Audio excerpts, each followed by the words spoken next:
All right, we are live. Hey, how's it going? My name is Rick. I'm also known as Rick's Two Cents. Thank you for joining Shop Talk Live with Steve from Steve Makes Everything Yep. and Roger from Roger Shop. How's it going? Looks like we already got quite a few people actually showing up in the live. Hey, how's it going, Clayton from Hawaii? Enjoy, enjoying that nice weather. We Look did at have kind of Hawaii weather here today. It was pretty hot, actually. that. It's funny that I wanted to actually kind of address what when we share these comments that are popping up, because I don't think people understand that we're obviously not in the same room. Some of us are not even in the same country. But Just these lives, but these lives, not even just like our own channels, but I don't know about you guys, but I'm live on Facebook, on my personal page, as well as Rick's Two Cents. I'm live on Instagram, and I'm also live on what it's not Twitter anymore. What's it? X? What's X. Twitter called now? Who knows, right? I don't never belong to Twitter, so I wouldn't know. So. Yeah. Right. So I'm live on all of them. So the reason that I share these comments when they're popping up is because if you're live on one of my social media channels, or if you're live on Steve's or live on Rogers, that we can share them, because it's collectively grabbing all these comments and we're using StreamYard, and then we share it, because if you're not on that source, you won't see the comments. So someone's made a comment like, why am I showing it? And then the comment is that, why am I reading it? I don't necessarily have to read it. But the thing is that there's a lot of people who are doing things and they're listening.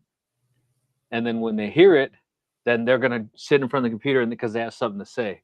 So not everyone's going to sit in a 2-hour live, just sit in front of the computer, because there are some people that will. But there are people who just have us with the volume blaring, and then they're jumping in the laptop to, jump in or, say something when it comes in. Just thought I'd mention that. Did you want to say something, Steve? Look like you're brewing for something. No. So there's a method to our madness. Wisconsin. Hey, how's it going, David? Steven's back. Yeah, so just a heads up, but I will not be on next week's live. I have an all-employee meeting that I have to attend for work. So the guys will be holding down the fort. But Steven is making it rain. Yeah. But this is our 28th live. So I promise on our 30th live, I will be doing a laser giveaway. So if you're not already, make sure that you already subscribe to each one of our channels. Make sure that you at least comment on at least one of our videos, and you share at least one of our videos to be eligible to win that. Because it would really suck to win and I check and wah. Hey, I always have a live stream going to my shop. See exactly what Jake said. Is Jack in the shop new? I don't recognize the username. Yeah, so Jack? That's to my exact point, though. He always has, a live going on, listening to it while he's working. So a lot of people are doing that. So yeah, Clack does, yeah. Clack does that as well. Actually, asked Clack to join us this week. He's doing some of this and some of this. He's doing a little fishing. He's on vacation. So he may actually join us the week of the 30th on the laser giveaway. We'll see. Looks like I just got something in my inbox, so maybe that's him. We were talking earlier today. You mean he chose to fish rather than come and talk to us? Where are his priorities? Well, the other day he was on live, and he was in his tank top and looked like he was just came off doing something. I'm listening while I work. See, again, so more and more people that they're doing other things, multitasking, so to speak, but they enjoy listening to us. So that's great. That's really good. I appreciate that, guys. Well, he didn't say he enjoyed listening to us. He said he was listening. Well, you didn't turn it off, so it has to say something. New Hampshire is in the building. Like the Young and the Restless is over, so I'll listen to you guys. So Roger was enjoying some really nice weather in Mexico, and he's back in the Midwest and stuck with us for a few days. Yeah, it's hotter. How was your vacation? It's hotter here, more humid than it was down in Mexico. Yeah. So going back again the 17th for a week, and so I think I'll make it about the 21st. I'll be joining you here from Mexico again. Oh, you had a good connection last time. Yeah, you actually had a really good connection. Yeah. Yeah, we stayed on different condo in the complex, and this guy has a lot better router and everything set up. I think he has fiber, where a lot of the other places down there have cable. Yeah. I saw a picture, a buddy of mine yesterday posted in the Caribbean, and I was like, man. So a lot of people have been kind of commenting and posting on these shorts I'm creating from these lives. And I'm using an AI tool to kind of generate what are the 5 key points in each one of our lives. And I think what that's doing is a couple of different things. One, it's obviously giving us a kind of an outline of where the lives are kind of going in, or direction that people are interested in. But it's also kind of bringing up topics of discussion that we could create videos on. That, for instance, Roger, there was a topic of, do you want to kind of touch on that? And then basically we have a topic come up that's really not, we can't sidebar the whole meeting, the whole live, and have a 45-minute discussion, but it could give you an idea of something you want to go more in depth and create a video from that. Roger just recently did that from our last live. Yeah, we had it was quite a discussion about how to do these engraved on white tile, and there's what they call the Nicky Norton white tile method. Nicky Norton invented that method, or discovered it, and he put out a test grid that you could download. And well, when he did it, it was made pretty much for 2.5 of 5 watt lasers. Well, we've come a long way since then. So I showed how to create your own from Lightburn, or if you didn't want to do that, you could take his original and modify it for your 20, 30, or 40 watt laser. I also showed what happens when a USB cable fails in the middle of an engrave. I had that happen. Yeah. So so that's kind of the point. Like I said, that it's not that we don't want to address your question. Sometimes it's a deeper topic, and then we can address it with the video for sure.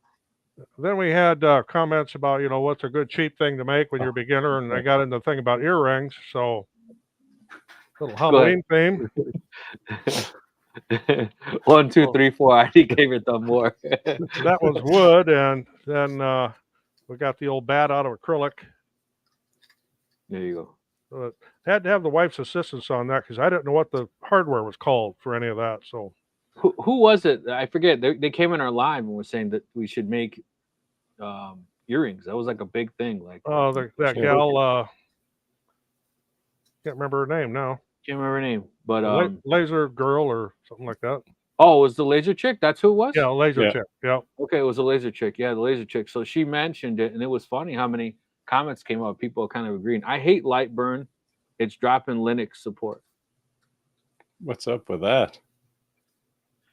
I didn't think Linux and Unix was still like a big thing that people use anymore. It's not. It's not huge on the desktop, but people who are tech nerds tend to use Linux. It's great for NAS systems. Yeah. Yes, I love making earrings. There you go. Well, I'll have a video coming up on it, hopefully maybe not this week yet, but early next week, on a bunch of Halloween earring ideas and pendants and that kind of thing. It's only August almost, but Halloween's not that far away.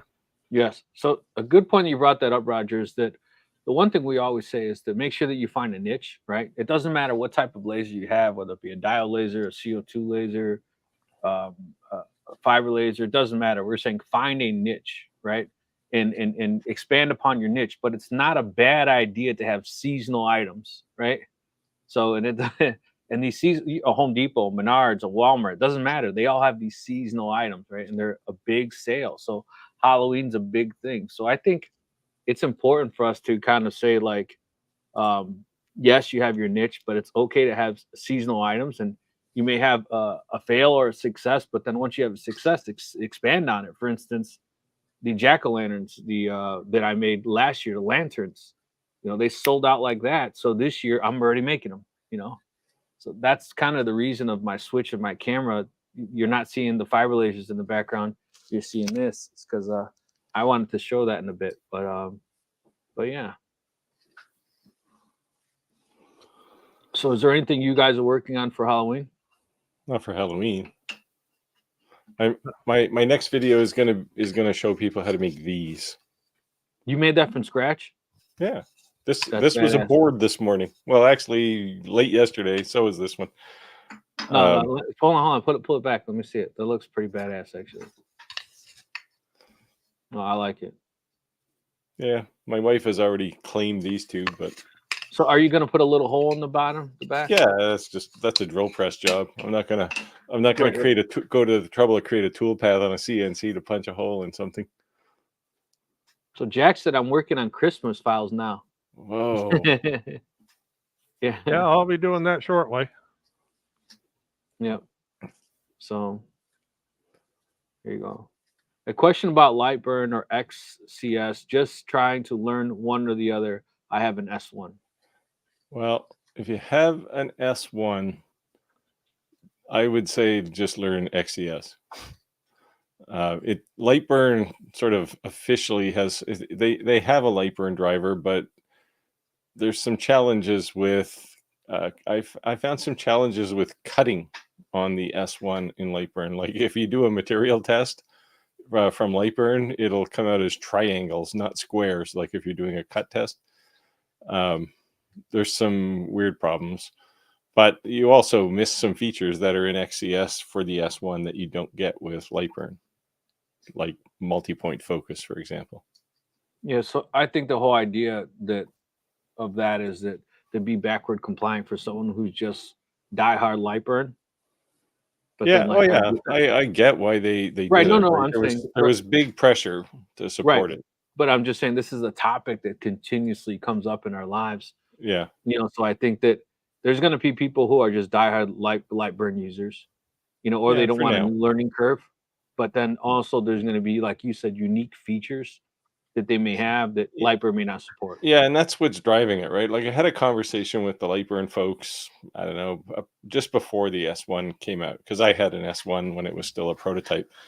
And um, they said they really pleaded with the Lightburn guys to support it, and the Lightburn guys were, we're too busy. Well, I don't know. You're too busy for 38% of the market. I think you're either arrogant or stupid, right? Yeah. So that's what prompted them to build XCS, Yeah. right? Yeah. The And only they thing have that I more would, people working on XCS than Lightburn has in their whole company, yeah, like software developers. the only thing that I would say is that part that sucks is that when you have all these proprietary softwares, each individual laser manufacturer starts making their own, then it Yeah, creates there's no standardization. yeah. Then the learning curve to jump from one to the other could be difficult. But I think if Lightburn kind of set a platform, then Yeah, there are people, and I think it's kind of wishful thinking. There's people who are hoping Lightburn opens up their platform to other lasers. I don't think they're you mean going to like do. open source? Well, just opens it up so that somebody could plug a driver in for an atom stack or something, right? Right. I don't think they're going to do that. Yeah. And of course, if you go to the Xtool people and you say, "Hey, I don't want to learn multiple platforms," they'll say, "Just buy Xtool lasers," right? And you won't have this problem. And but the reality is the reason, and it's the same thing with WeCreate, right? The reason they built their own is because they couldn't get support from Xtool to support all the extra features, because Xtool or Lightburn is a lowest common denominator kind of tool, right? Crazy. I wanted to kind of share what I'm making, if you guys don't mind. Yeah. Let me share my screen.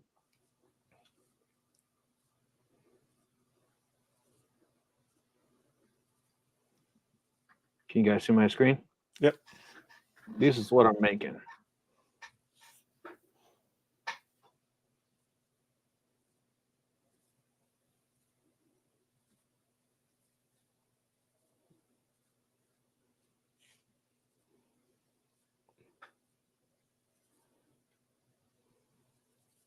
And Yeah. how big are these? These are like 6 inches tall or something? Hold on, let me make sure. They are 8 inches tall without the stem. And you put one tea light in them? Yeah, It's so it's the bright enough? reason is, so if you see behind me, this is why I changed.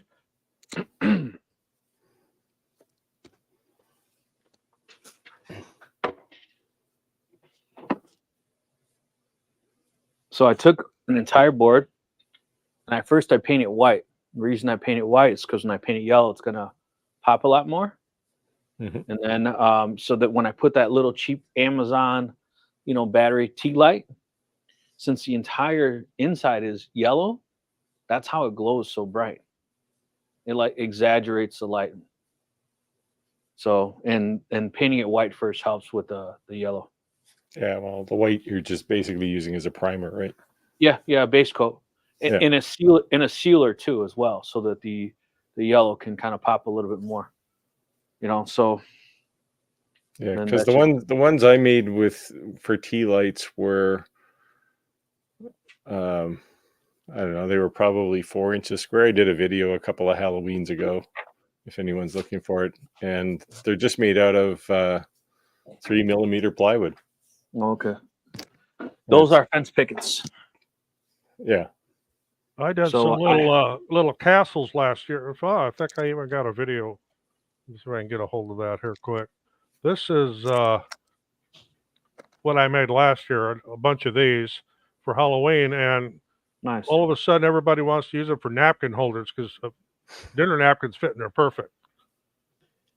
So we sold a lot of them as napkin holders.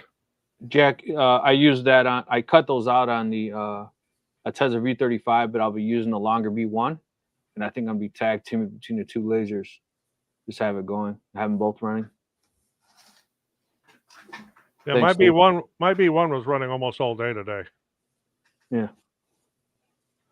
Yes, I love those lanterns. Your video made me start doing Halloween stuff.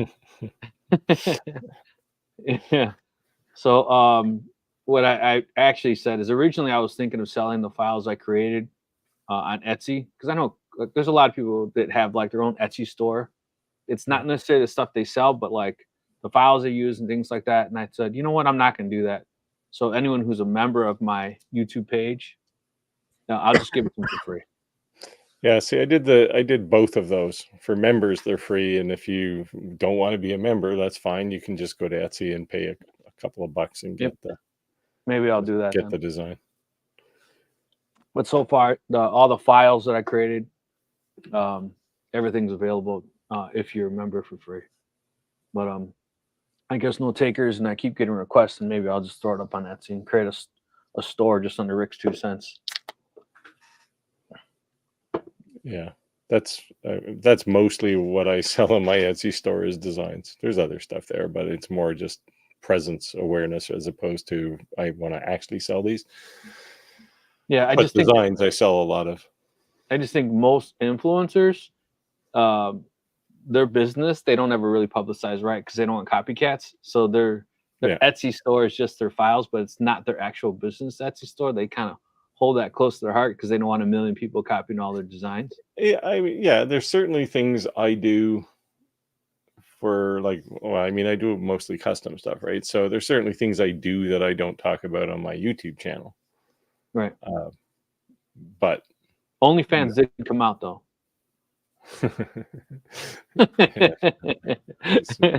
leave my OnlyFans page out of this. The silver fox. What can we say? Yeah. We make a lot of things here that it never gets seen on any of my videos or anything. Mostly personalized stuff. If I'm doing a personalized project for somebody for perhaps a mirror engraving or something, I have shown how to engrave a mirror before, but I don't show people's personal things at all. Yeah.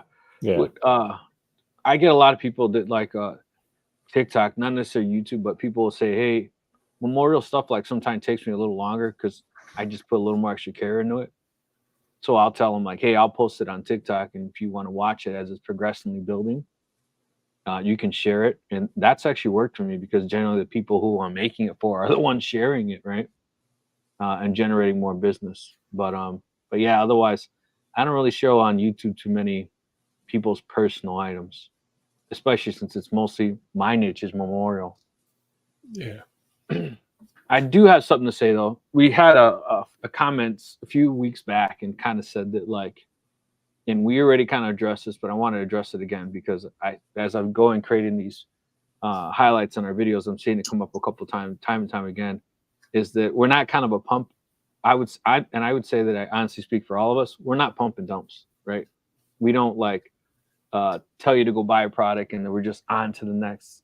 That we're really only reviewing products or recommending products that we actually use.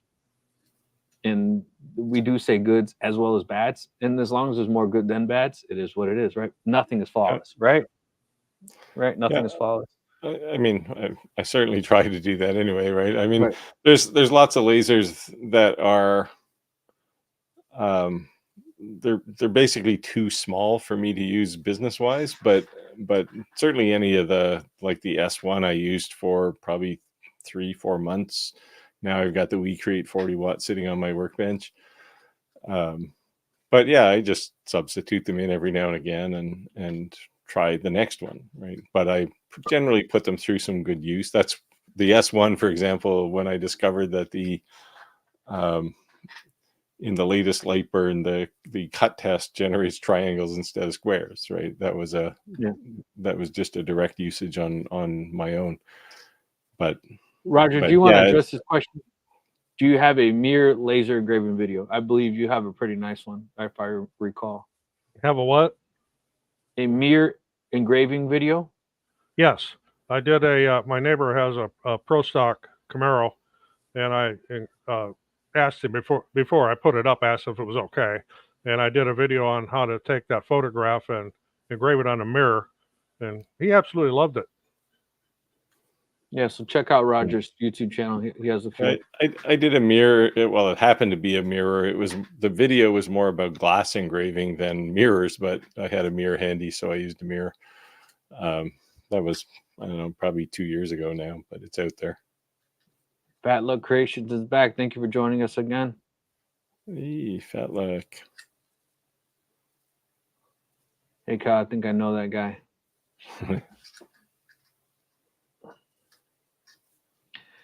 Yeah, so I just wanted to say that, and if you ever look at any one of my YouTube videos that is reviewing a laser, you'll never, honestly, unless I'm still early in the making, see just an unboxing video. And I know some people don't even like unboxing videos; they just want to use it. I don't do unboxings either. No. So no. I do an unboxing video, and in most cases, putting it together that I kind of speed up. But I won't just be like people. I guess people's impression was they don't want to say every laser as you open it up, it's perfect, on to the next, and you're doing another review, and there's no other videos ever about that laser ever again. And on my, what's going on? Someone's trying to call me, and it's trying to kick me out of. I hate Macs how they put your cell phone and your laptop together. Sorry. I don't generally just do one video on a laser and you'll never see it again. I generally do, at least 5 to 7 videos on the laser, and you'll see me make different things with the actual laser. And then I may not continue to say this is this particular laser, like a video directly on the laser, but you'll see the laser and you'll know what it is. And just being transparent, it's because I fulfilled my obligations with the manufacturer, or what I agreed to said I would do. But I never do just one video like it's great, buy it, and then you'll never see that video. You'll never see that laser on my channel again. That's just I've definitely done a few where it's here's the laser and that was it. But again, those are ones that I just wouldn't use in my shop anyway, right? Because they're not heavy duty. But I usually like to try and do a follow up of some sort when I can. Like the Sculpt Fund one I did. Here's this 5 watt laser. This was a few years ago. And then I brought it back and did a laser module upgrade from Laser Tree on it. So upgraded it to 30 watt. And apparently lots of people had Sculpt Fund lasers because a lot of people reached out to me and said, hey, thanks for that. And quite a few people upgraded. Nice. Clayton says, anyone have an extra laser they're not using or want to sell? You got to stay tuned for 2 lives from now on. This is our 28th live. On our 30th live, we're doing a free giveaway. You have an opportunity to win. You're sending it to Hawaii. No, he said that he would pay the difference. So he was the one that was shipping. Commenting. Yeah, he was commenting last week saying free shipping only to United States. So if you win it, you're outside the United States. If you're willing to pay the shipping, You got it. It takes a really long time to review lasers properly. Agreed. Yeah, Yeah, you can't do it in 10 minutes. It's got to be an ongoing thing. And okay, how is it after you've used it for a couple months? And so you'll see repeated videos of the same laser on my channel all the time. Yeah, I actually find it's way harder to do to do review videos. I'd rather do project videos, and I try Yes. to do as many as I can. But the laser manufacturers are pretty persistent. I've been bouncing a company away for a long time, and they just finally basically begged me to test a laser. So Kyle says, so can relate to Rick. I tried to spend 6+ months with the laser before I offer a long form opinion on it. Yep. Clayton says, I'll be there, yes, and I'll be paying shipping if I would. Good luck, brother. Good luck. We have quite a bit of in our audience, not just people who are laser engraving for hobby, but a lot of people who are in the industry to make money. Not always necessarily a full-time gig, but a part-time gig. And it seems there's a growing amount of people who are also YouTubers, right? Because I think that YouTube is a great source to put your product out there for sale, right? Even if it's just making a video and then posting it on Facebook, rather than paying GoDaddy for a huge hosting plan for that files, because man, video files are huge. Yeah. So very cool. Do you shoot in? Oh, you don't shoot in 4K, right? I shoot in 5.7. Yeah, but when you upload, is it 4K? Yeah, it's 4K. Yeah. They get to be pretty big, especially like I do 4K ProRes, and they're massive files. Well, I used to upload in 8K because they said that you will get president and higher rates, that YouTube will bump you because they want people to upload in 8K. But when I was uploading in 8K, it would take like 5 days for them to be done video processing. So I've had videos for 2 weeks still in video processing. So I wouldn't post it because most of mine take like 10 minutes. In 8K? On 4K. No, 4K. No, right, exactly. 4K, yeah, it's almost instant. But in 8K, it was taking them like sometimes up to 2 weeks. I'd actually have to do the ticket thing, like report a problem, and then they would fix it. But it took way too long. And then if you post it before it actually has gone through its, process, it just looks horrible, like all blacky. Yeah, well, plus if you make it public while they're still processing, right, you'll probably get the low res stream first. Exactly. And everybody will watch it, and then by the time the 8K stream comes out, everybody's seen it already. Right? So. Exactly. So I just do 5.7 and then actually defaults to 4K. But 8K is definitely awesome, but yeah, it's not YouTube isn't there yet to process it, like a normal 4K video. Yeah. If they were, I'd do everything in 8K. What camera are you using with 5.7? Is it like a Blackmagic camera or something? No, that's the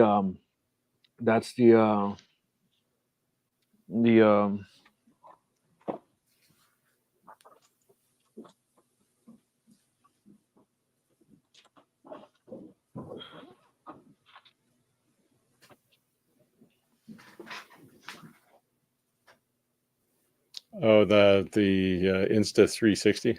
Mm-hmm. Yeah. So I am going to finally I said it a couple weeks, order the Insta360 webcam, because just my daughter must have stuck something on a cloth, and I use it to wipe the monitor. I'm using the camera right now in my Mac Pro, and it looks like it did something.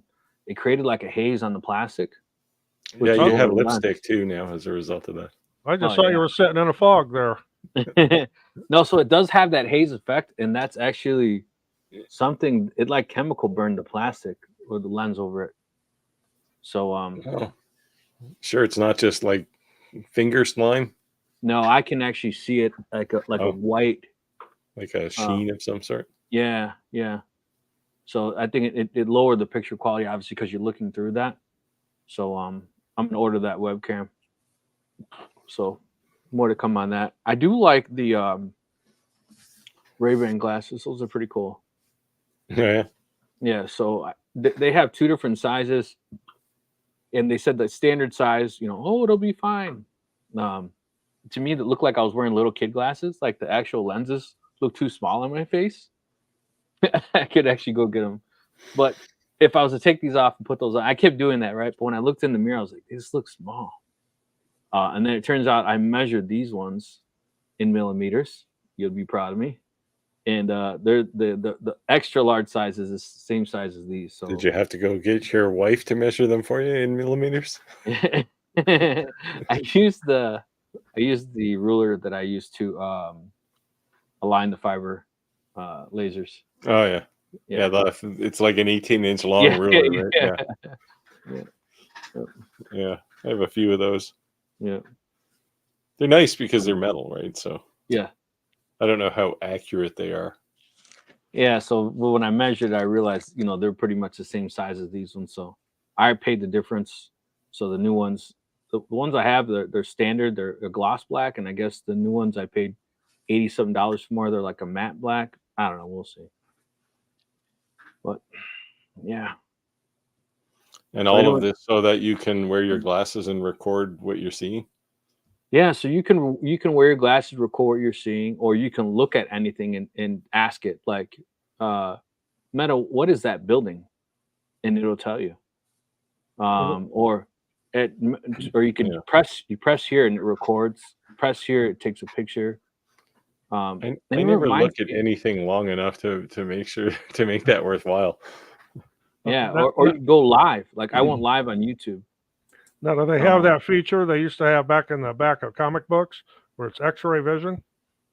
Nah, I would have paid for the upgrade on that one for sure. But hello from Worcester.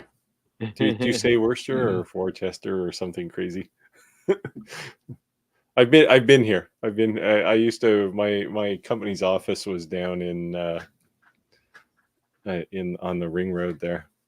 So is that like Worcestershire sauce like you put on the steaks? Well, yeah, I guess. Because it's spelled wrong too for how you pronounce it. Yeah. She's laughing. Littleton, that's the name I was thinking of. I'm sure if you live there, you've been to Littleton several thousand times. The first time I was in Littleton, there was like a house and a gas station, and the last time I was there, there's like the whole road is full of tech companies and all kinds of things. It's just brutal. And there's a big mall on the corner there now. So I was going to ask you guys for a challenge because I'm going to challenge myself. So I was going to see if you'd want to jump in on this challenge. And I think that when you're an influencer, you can get a laser for free. It's easy to say that this laser or this 3D printer or this whatever could generate income. But I'm going to challenge myself to take a particular laser, I don't care what it is, or a particular 3D printer, I don't care what it is, and say, what items could you make that in 90 days could pay it off? Well, on my Bamboo X1 Carbon with the AMS on it, which was well over $1,000, I paid it off with the parts I make in about 6 months. Okay. 90 days, you say? 90 days. Well, if I go to one of these Creality cheapies behind me, yeah, I could do that in 90 days. Easy. You could pay it off in an afternoon. Okay, and that's not necessarily a bad thing, Roger, because maybe someone doesn't have 1,000. So maybe a cheapie is a 90-day thing to get their feet wet and then make more money to buy the next upgrade. What do you always say? Like your first purchase is the wrong purchase, your second one, your third one is the right one? Well, my reason for going with the Bamboo is because I needed to make a lot of parts fast. So normally I've got all these running up here. I don't right now because the humidity is so high, but that and it'd be loud on the live stream here. But yeah, the X1 Carbon makes stuff so fast that it kind of gives these other ones a little bit of a break, and actually lets me get caught up on maintenance on them, because a lot of people don't realize there's maintenance on 3D printers. So what type of maintenance you generally have to do? You got belts, you got nozzles that wear out, you've got nozzles that occasionally clog, you've got limit switches. That's a constant thing. I buy them by the bag full. You're constantly replacing limits. It's because you're constantly hitting them?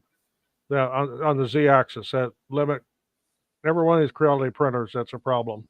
And I know they make a proximity switch now, which is the non-contact. I may look into doing that if I decide to keep these.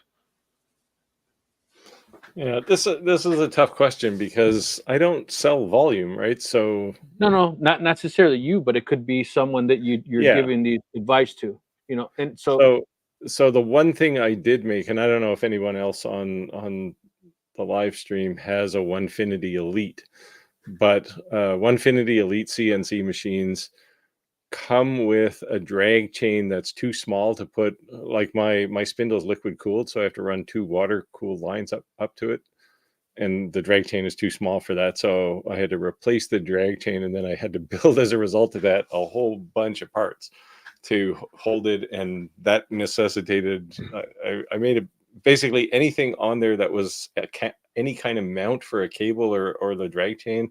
I 3D printed things for it. I could easily sell those, but it just seems like a lot of work because it was a lot of work to get mine going. you went down the rabbit hole. The A1 Yeah. Mini would be great for a print farm if your parts fit in the build volume. Yeah, Sure. well, yeah, lots of, I don't know, Roger, you probably have an opinion too, but most things you're going to print on a 3D printer will fit on any small Creality printer or something. I mean, you can print bigger things, but I did end up building a 300 by 300 millimeter 3D printer just because I was printing boxes that were close to 300 millimeters. But, I forget the name. I forget the name of the person's name, but I was talking on YouTube the other day. He makes these. They look like you know those Russian wood things where like a dowel goes into Russian another. dolls. Yeah, right. Yeah. It looks like that. I'm saying the shape, right, and how it opens. That shape, but inside of it was 5 animals, and they were random, like a cat, a dog, a dinosaur, like just random. And he's like 6-figure plus. That's all he makes. And I guess that the filament on that 3D printer, you can have some that have like a sheen to it. And he was creating like this crazy like metallic look. And oh yeah, there's silky, there's marble, there's multicolored, rainbow, and there's a lot of things you can do with glow in the dark. Right. And he didn't even tell you what animals you were getting. Just 5. And he's, you know, almost a $200,000 business selling 5 little animals that are like this big. I was like, wow. You know? Yeah. See, if I was gonna make something in volume to sell, I'd probably use a CNC rather than a 3D printer. I ended up buying into a, how do you say this? Trudon? I'm not familiar with that one. It's another one we don't know. Yeah. $350 a month before they announced the Pro upgrade. So I caught between everything right now. Doesn't make money if it's sit and pulled apart. I'm gonna have to look this up. Wish Bamboo came out with a 300 build volume plus machine last year, which I print and I need volume. I do too. I need the volume. That's why I needed a larger. I don't need the Z height. I need the X and the Y. Yeah. And I need the speed. Yeah, that's where when you're spending money, spend it on getting speed for sure. Yeah, and the Core XYs are so much faster than the bed slingers. So Roger, problems. If money was an object and you could just go balls to the wall, what would be the 3D printer you'd buy? Oh, I get all X1 carbons. I'm absolutely sold on them. And I bought this one. They didn't give it to me, or I'm not sponsored or anything. But it just blows these other ones right out of the water. Is it like they're definitely nice printers? Is it a 3 or 4 color, a single color? What? I'm not familiar with it. It's like I have the AMS on it, so I can do 4 colors. But nice. I don't usually, unless I'm doing something for the great granddaughter, I don't print a multicolored model, because every time it switches between layers, it blows a lot of filament out, what they call the poop chute in the back. And then when it goes to the next layer, well, it's got to clear the extruder, so you're wasting a lot of filament that way. That, it takes forever. So this Trudon printer, it's about $1,000. I assume this is US price. It's basically a Voron print head and a Core XY. So should be fast. Yeah. They say 500 millimeters a second. It's a 350 by 350 by 320 millimeter print size. So I wonder if Dave, Mr. Clack, is listening to us fishing. That would be true dedication. Yeah. Every time I've ever said his name, about a good less than 5 minutes, you boom, keep where he comes. Oh, I saw a message pop up. I was betting it was him. Kyle. A Trudon 2.0 is based on the Vernon 2.4. Yeah, the Voron is a nice 3-hour print assembly. But it's like a 3-hour assembly instead of a 40-hour pre-assembled base and wiring and gantry. Bolts right up, and it's top connected, terminated connections. Yeah, that's the only reason I haven't put my CNC together yet. And I know I told you I've had it a while, right? I know, man. I've been so busy. I'd like to try to probably get this weekend. I'm kind of getting caught up in the line. You did hear me say that if I was going to build anything for money, I would probably use my CNC. Yeah, I'll make wooden spoons. I think it was like, maybe I'm lying now, but I want to say it said like 8 hours or something ridiculous. Or it must be a Genmitsu, like a SainSmart. Yeah, I don't even remember. They're probably mad at me. You know, I didn't give them a date when I would do the review, but it's been sitting for a while. I saw that hours long, and I was like, oh god. Yeah. Well, some of the Genmitsus take a while to put together. My very first CNC was a 3018 generic. It was called an Anball. There was literally nothing pre-assembled on it. It literally took me all day to put it together. Yeah, I had a first generation Genmitsu 3018, and it was the same. It came as a big box of parts. Yeah. I guess you want to hear me swearing. That may happen then. Yeah, maybe you should live stream that.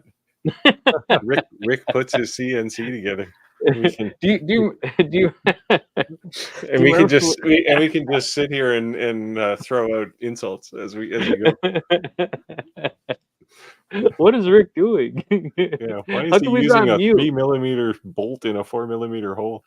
How come he's on mute? He doesn't want to hear you swearing the whole time. My first CNC was a PNC CNC. I had to 3D print a lot of the parts. Yeah, that's first principles for sure. I got into, how do you say, Genmitsu 318. That I was extended, but I haven't had a chance to use it since I'm also into lasers, sublimation, 3D printers. Nice, and yeah, you have too many things. Roger and I both do it apparel as well. I do DTF, DTG, sublimation. So yeah, I do sublimation. In fact, I got one of them on tonight. Nice one. I built one T-shirt with sublimation, and that was it. Yeah, I bought a too much work. Yeah, I bought an Epson 570. It's like a large format sublimation shirt because I thought my wife would use it because DTF and DTG are a little more intricate. Dude, that printer just sits. It was like, I think they're like $3,000, a little over $3,000. Man. Well, I've got for a large format, I've got a Sawgrass SG1000, and it gets used. So the only thing I complain about is the price of the ink. They're really proud of it, and it's proprietary. They say it's proprietary. Yeah, you can definitely load it aftermarket. I've seen it. I've seen a lot of aftermarket stuff for that. But yeah. But now with DTF, the whole idea is they're coming out with 8 colors instead of the old CMYK kind of deal. And supposedly really supposed to bump up the print quality. But the only thing I'm concerned about that is that drivers, right?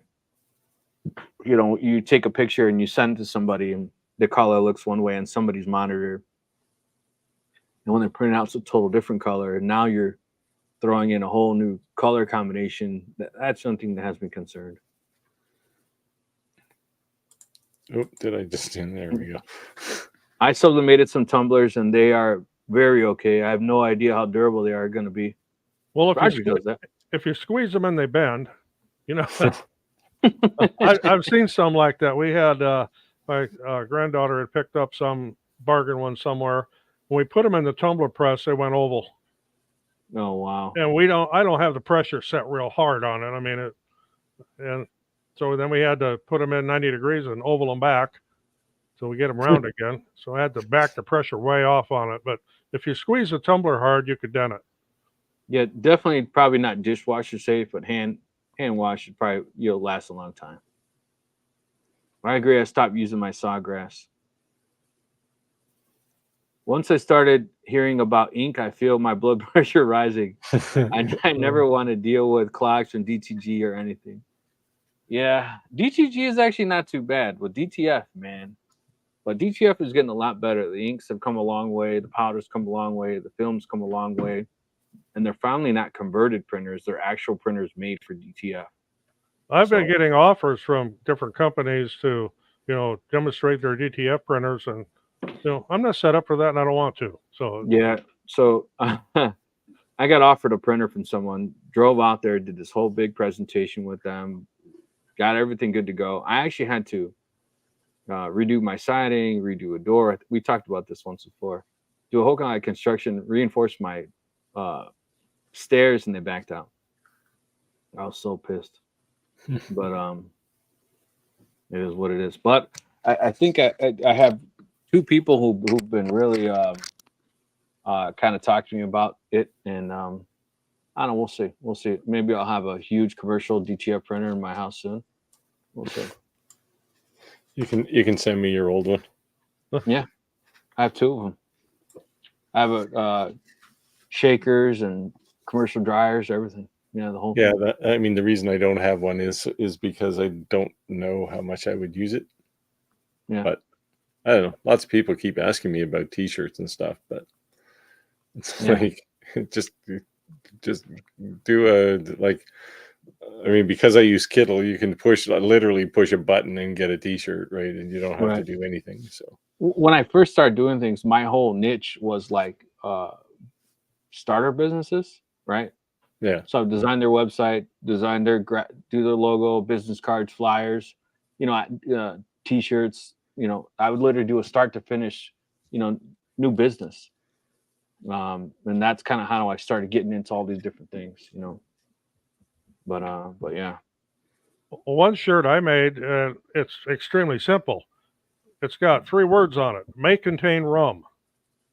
That's what's on the front of it, and it's just in black block letters. And I sold a whole bunch of those. Yeah, when it was DTF, I was like one of the first 5 in the United States who had the DTF printers. Early on with the conversions. Now it seems like just everyone and their mama has them, but they have these L1800 converted, desktop converted versus a commercial. With a commercial grade DTF printer, you can print 300 shirts in 45 minutes. It's like, you know what I mean? It's like you can pump out, you can make some money. It's like a license to print money, but it's expensive, right? And it's heavy. So you're getting it imported, so you're going to pay that tax. Well, you'll at least be paying UPS or somebody to ship it to you, right? Yeah, for sure. So anybody have any questions, anything laser related or woodworking related? Let us know. I just started engraving on my kids' jeans and they love it. So are you like tearing them, getting the tear look, or are you literally just removing the color and making it white? Just curious. The way I've done it, and I did it for the great granddaughter, was put little stars on her denim jeans, and just basically takes the indigo blue out. It doesn't weaken the fabric at all. You got to go with like 10% power and like 5,000 millimeters per minute. You got to really move it. So Roger, for starters, you don't have to lie that if they were your jeans. No, there's no one judging you.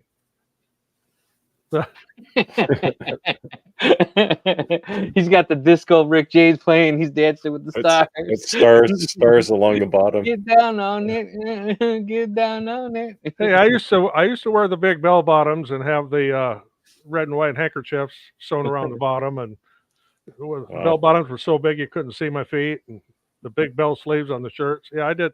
I was in the disco days. There you go. I can still do a little bit of the dancing, but not very long. Well, that sounds like a challenge to me. Do the hustle. Too funny. Yeah. But, it's good too that I know Steve has a well polished studio for recording. It's not necessarily where he's working, but for recording. Yeah, I'm looking at getting another camera actually. So this is a Sony cinema camera, but I'm looking at maybe getting like a Sony FX30 or something to keep in my workshop. Okay. And just set it up when I need to record something. Yeah. So the point that we're saying that is that if you look in the background of Roger and us, like we're not in a $2 million wood shop. You know what I mean? Like literally, you can make money and make something out of your home. And when you're seeing Steve's background, that's not where he works on wood. That's just where he made his office to make a video. Videos here. To make a video look more presentable. So don't think like, you have to have this $1 million shop, or you have to have this, Uber shop to start making money, or even just to make videos. Or you get one that's just cluttered like this. Yeah. Yeah. And I'm sure that's on a good day. It looks like that. So when I was filming in my workshop, there was a lot of things you didn't see in my workshop. Yeah. Like opposite. So the camera was pointed at me at my workbench, but opposite of that was my tractor parked there, and I had other things, wood stacked up every place. Yeah. It's a mess. I just bought 300 fence pickets. Like it's stacked in the corner. I don't know if you can see it. See it over there? Stacked in the corner. And what are you gonna do? I'm making those jack-o'-lanterns. Oh, for your jack-o'-lanterns, yeah. Yeah, so so I'm making those, and then I have 3 stores that I used to sell. I haven't sold a lot, but I used to sell 3 stores to carry all my shirts for my apparel company. I haven't put out any shirts in a long time, so I was talking to them, and I was like, "Hey, I got these jack-o'-lanterns. Would you guys sell them?" They're like, "Yeah." So that's another thing, guys. You guys can partner with local businesses and say, "Hey, let me give you a cut." So basically, what I said is, I sell these for $35. If you buy them outright right now, I'll give you, I'll let you make $10 off me. But if the inventory is going to sit here and you pay me when they sell, then you're only going to make $5 off me. And you let them do it, And sometimes they're like, "Oh, it'll sell. I'll buy them right now." So then you unload 50 of them, and you do that 3 stores, you can unload quite a bit. Well, that's where most of my tumblers and mugs go that we sublimate on, as they go to these, they're kind of like boutique shops, but they're a little off the wall. They're not your run of the mill, go in and find cute things. Here's a good question from Easy DIY. I know what you're going to answer, Roger, but you can answer it. You all use the longer B1. I'm looking to get the 20-watt upgrade from 10-watt D1. Is this a good idea? General use in cutting only. If you're going to do cutting only, and if you can afford to go 30 or 40 watt, if we're just cutting, I mean, my B1's a 40. I actually have a 30 watt head too, but I keep the 40 on it, and it's just exclusively for cutting, because I could do everything so much quicker. And if I'm running, a batch of something, in fact, I get my little earring out here that I made. This was done on the B1. That's 1/8-inch plywood. So it's important that you said that. See, so that's plywood. You don't have to use acrylic. So it wouldn't have to be a CO2 laser. No, and by painting it, this still was done has on the look. I did Yeah. this one on longer B1. That's black acrylic. Of course, you can't do black, clear. Yeah, black acrylic is really the only thing you can reliably cut on a diode laser. Yeah, I'm going to make a few out of clear acrylic too, but that'll be done on my CO2. Yeah. And it'll wonder what's going on because I'm not making unicorns. That's what I usually make on it. Yeah, keep in mind, Roger, that he's upgrading from a 10-watt D1. So with 20 watt, yeah, it'll be better than a 10 watt if you're doing cutting. Yeah. But if that is your primary use case, I'd say go at least a 30 watt, and you can get a 30. I think you can get a 30 watt B1 still. Yeah. Yep. Since I got a 22 watt Elgo, I use it more than my 60 watt CO2. Not. Yep. My Elgo laser is sitting on the floor right now in my shop. My Elgo is sitting with a bunch of stuff stacked on top of it up here. You have an Alpha though, right? Yes. Yeah, I have that. I don't know if this one's a Delta or an Alpha, but I like the Delta. It's a really nice. It's a really nice laser. In fact, my Atzer is also sitting over there with a bunch of stuff stacked on it. So. Yeah, although most of my work with laser stuff is done with CO2 because I don't do a whole lot of engraving. It's mostly cutting. If I'm engraving, I'll probably use my CNC for things. So it's 7:30, guys. You guys want to see if we can invite anyone in on us, or want to wait for next week? We're kind of doing that. It seems like. Yeah, I'll ask the crowd here if anybody wants to join. Hey, so if anyone can't be Clayton tonight. Let us know, guys, if you are interested. I shouldn't say guys, ladies or gentlemen. If you are interested in joining tonight's live, let us know. I can go ahead and start the competition and allow someone to join our live. Personalized embroidery. I've been doing personalized embroidery for years and wanted to add more personalized touch. I got a laser. Mirror 9, any recommendations on what good wood I'd be using? Baltic birch. If you're cutting plywood, Baltic birch is the way to go. Yeah, I mean you can get it at the hardware store too. You don't have to buy like laser grade Baltic birch. Just realize at a hardware store it's probably not going to be flat. Yeah. So you'll have to. I have about 3 sheets worth cut up and stacked up in on my floor right now with a bunch of weight on them. Yeah. I do the same thing. Yeah, so if you look in the corner, actually, you probably can't see it. There's a workout bench over there. I just take my 45-pound plates, stack it on wood. It's gonna say, who comes to your house and works out? It's tucked away in the corner. There's quite a bit of dust on it, so I don't know. The guns haven't been used in a while. Oops. Kyle, jump on. Jack in the shop. I'm mobile. ATM can't. LOL. Let us know here. You know what was it? The Mira 9 is a nice laser. Yeah. Another thing with the Baltic birch plywood like this. Whoops, that's Baltic birch on that side.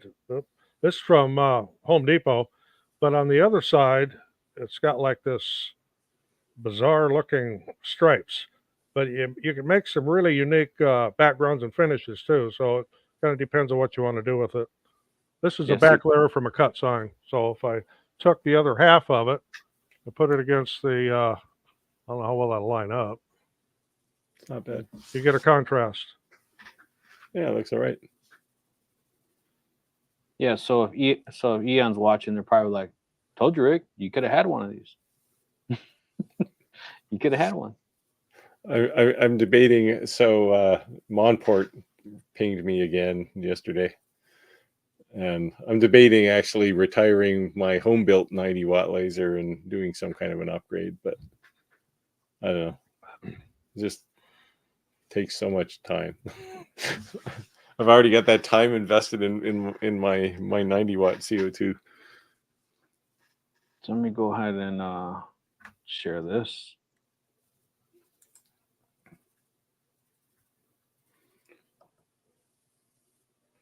So notice it says exclude winners when doing multiple drawings. I'm unchecking that, guys. So if you are to enter it repeatedly, you will get entered more than once. Yeah, we're looking at you, Clayton. So As you see in the ticker below, I will hide this stream, but Can't fault his methodology though. yeah. So I previously commented, and it made me win some crazy way. So I'm not commenting. I'm putting it in the bottom below. So You won twice last week. I know. So yeah. So if you type in the comments Shop Talk Live as shown in the ticker, it will automatically enter you into the drawing. So let us know. As far as magnets, I use like either you can get magnets if you know what a 2032 battery looks like, those discs that look about the size of a quarter. You can get magnets that are that size, and they're actually pretty thin. Check on Amazon; they're always there. Yeah. And they have reasonable holding power, and they're thin enough that if the laser head passes over them, it doesn't like knock things out of kilter. Those are the ones I use. You can just make yourself some hold downs too. Yeah. Earth magnets. Collecting dust at the moment. Need to use it more. All kinds of nicely veneered plywood out there, for sure. Yeah.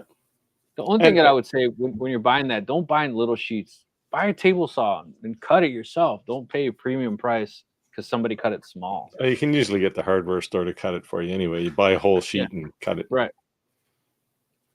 The thing I noticed at I think it was Home Depot recently, 3mm plywood, 1/8" plywood that's good two sides is the same price if it's birch or if it's cherry or oak. It doesn't really matter. So if you want to do some finished project, you can. It's the same price basically. If you want to do an overlay to kind of make different effects, that's cool. Yeah. So it's all at least in my local store, it was all the same price. Didn't matter what kind of it's good two sides. So one side is always birch, but the other side could be birch, walnut, cherry, oak, and they're all the same price. Nice. Thanks, guys. I'll go 30 watt. I have to get to work now. See you next week. He's DUI. Man. No. Thanks for stopping in. I assume, man. Sheep. Oh, he's a sheep. Shop Talk Live. I'm looking at his logo. Shop Talk Live. There we go. There we go. Shop Talk Live. We got to get Mickey on. He looks a bit like Santa Live. Claus. We were talking about Christmas. He's got the nice beard going there. Yes, hardware stores will do a few cuts for free too. Some lumber yards too. I think Home Depot only do like so many cuts, and then after so many cuts, they charge you. Yeah, if you buy 50 sheets and you want them cut up into 1-inch squares, they're probably going to charge you. I literally saw a guy one time come in with plans. And I'm cutting it all up. Can you cut this for me? Yeah. I was like, dude, you don't know a saw, bro? What the hell? Yeah. If I buy a bottle of glue, can you stick it together for me too? I'll be back tomorrow to pick it up. Those are magnets I use. They are bigger than a quarter and are, how do you say that? Neodymium. Rare earth. Some of those can be so strong you can't hardly get them off the honeycomb bed. Yeah. Especially if you stack two of them together and then they stick on the bed, you're basically getting a screwdriver to haul them off. Oh yeah. In Hawaii, it's $70 for a 3mm 4x8. Wow. You get screwed even more than Canadians do. How much was it by you, Steve? $50 Canadian. So that's about $35 US probably. In fact, the last time I was over there at Home Depot was $28 a sheet for 1/8 inch. Yeah. I get 4x8 sheets cut in half, long ways, then 3-foot sections, leaves me with 4 2x3s and 2 2x4s used on my CO2. That's a good idea. Yeah. I usually get them cut in quarters because my CO2 will take 2 feet by 4 feet. Shop Talk Live. Here we go. What time do we want to give it till? Oh, let's make it another 10 minutes, maybe. Quarter two. All right. 42. We'll hit it at 42. Let's see how many entries we have so far. All right. It's going good. So like I said, if you guys type it more than once, it's more than one entry. So feel free to flood the comments. Oh, you did that again? We won't lie. It helps the algorithm. So boom, boom, boom. Clayton's already suffering a repetitive strain injury from last week. Control 2 V, weeks ago. Control V, Control V, copy. Paste, Yep. paste, paste, Control paste. C, Control V. Yeah, or Command V. We'll see how many times Rick wins this week. I did not comment this time. He didn't. Yes, he didn't answer. Yeah.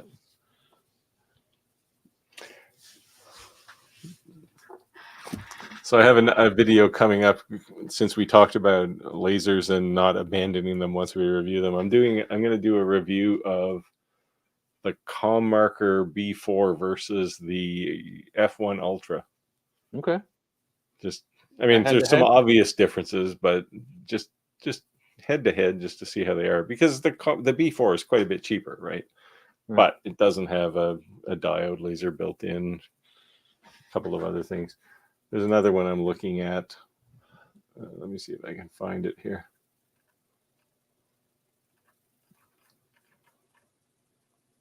Which I've now lost. Yeah, I've turned on quite a few laser reviews, and Yeah, I'm trying to do fewer of them because I want to do more project work. Well, I just had an offer from MechPow to do one of their Class 1 lasers. I'll see if they actually send it or not. But I said, yeah, I'll do one on a Class 1. I'm not interested in your Class 4 because I've already done that. sounds like a good small machine comparison. Have you gotten any hits from a company called Tooka? TOOCAA? No. No. They have a laser, and they've been badgering me like crazy, and now I got a rep hitting on me, and it's like, I don't want it. It's basically it's an enclosed laser, but it's basically an open frame laser with a plastic box on top and acrylic box. And I look at their website and they say, well, it's a class 1 laser. And I look at it and it's like a open frame laser. So there's feet sticking out the bottom and it's open underneath. There's no way that's class 1. And they said class 1 certified. I don't know how. Now imagine if you open the lid, it'll just keep running too. Oh, probably. Yeah, because it's really just acrylic. You can see it, right? And I said, like, viewers don't want that stuff anymore. They want safety. So who sounds familiar? I think we got hit by them recently too. Yeah, I get that they're trying to drum up business or a new company, but How many watt laser was it? this one was a 20, I think, but I think it goes up to 40. But I just looked at it and went like, ugh, it looks a lot like the frame itself looks a lot like a D1 Pro, but I don't know. It just didn't inspire me, and I looked at it and went, I got a whole corner full of things I'm not ever going to test. Yeah, I'm not an Xtool guy like you guys. I did talk to one of their higher executives, but nothing came of that. So now maybe you guys got to plug me in Xtool. I don't know. They don't like me. I don't know. We have to teach you the secret handshake, and that could be a problem. You guys are going to be on TV doing this? Well, as a electrician, I was already a member of the Secret Society of Button Pushers. So there you go. Oh, there it is. M Smart. They're coming out with also a 20 watt fiber 20 watt diode laser. So I might look at that one too. They've been asking me for a while too. Nice. There's this company in Texas that's big into. We talked about purchasing. I think they're called SA something. Purchasing a laser that's U.S. rebranded, because we all know they're from China, right? I don't care what brand they are. Versus purchasing something in stateside, and why are you paying so much more stateside? And really the reason you'd want to be paying the stateside, the premium price is for support, right? Yeah, that's what you're paying for. And this company, man, they have like a couple week course, and supposedly like you come out the ground running, right? They are doing like amazing things. I've been trying to hook up with them for a while, like American-based company. Like I'm for that, man. Trotec. I don't know if you know them. They build like industrial kind of lasers, right? So Yeah, but Trocheck is they have a lot of training too, and Trocheck's like Eon though. Yeah, it's definitely their lasers are definitely probably 3 times the price of a Aeon laser too. Right. They're I think they're Swiss or something. Nice lasers. I'd love to have one, but that's exactly what it is. San Antonio laser. Exactly. Yep. They do some badass things, man. Like, that's wow. good. You know, and that's the only company I've ever seen that literally will like out the gate say like, come here, we'll train you. Like, there's no reason you can't make this kind of money purchasing this laser. You know, it's crazy. Yeah, Kyle has clearly looked at Trotec lasers too. Yeah, I looked at them. I also looked at Epilogue lasers when I was looking for one for my shop, but they're just insanely expensive. So it's like you don't want to spend 40 or 50 grand for a laser, right? It's like you got that thing has to be running 24/7 in order to pay for itself. So my fiber laser, my 30-watt Eon influencers were on the Facebook group for them, and we're stealing all their settings, and then and then setting it to Eon, and they were creating documentation, giving out like it was their own. That's like, man, I would never do anything like that at all. Nah. Yeah. Sales is great for training, but the price machine is not sold. I've heard about things about the training. Sales is great for training. The price machines is not sold on, but I heard things about the training. Yeah, that's what I'm saying. You're 100% paying more for it. But the difference is, like, I'm not saying Chinese manufacturers won't support you, but for one, we're in a crazy different of a time zone, right? Unless you want to talk to them, you're going to stay up 2:30 in the morning. They're not going to talk to you at 2:30 in the morning. You have talked to them at your 2:30 in the morning. That's just the way it is. So, if you're in the middle of business and it shuts down, like, you're SOL. Yeah. So, if you bought something stateside and it's a normal, your normal Monday through Friday, sometimes Saturday, your business hours, you can call a toll-free number and say, I need help. So that's really what you're paying the extra price for. A lot of these companies, they don't even have them. They're actually drop shipping it directly from China straight to you. So it's not even like they have it in their warehouse and they sold it and then they send it to you. They don't even have it. So like you're literally paying double the price for that support. But if you need it, you need it. Yeah, but that is a big difference between a typical North American company and a typical Chinese company, right? Xtool is not bad for support, but most of the laser companies, their support is questionable at best, right? It doesn't even matter. Like if you were willing to stay up at 2:30 in the morning, but most of them don't even have a support group, right? They want to sell you a laser and move on. And it's something I've tried to impress on a couple of companies in China. Like you got to have support, otherwise people will hate you, and it just, I don't know, it seems to fall on deaf ears. Longer has been pretty good with support. Creality, not so much. They're absolutely horrible.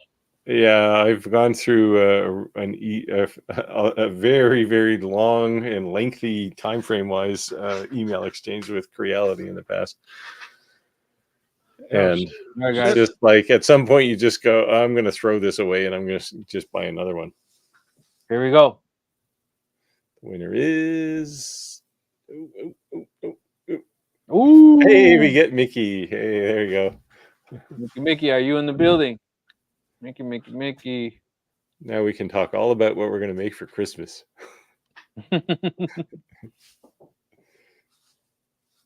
Mickey, are you in the building? He's there. Oh, no. Where'd Mickey Congrats, go? Mickey said. Oh, okay, Mickey. Let me share this for you really quick. Send me an email, and I will email you back a link so that you can join us. And do me a favor, if you would not mind, just comment in the comments below once you sent it so that I know. But I will be paying attention.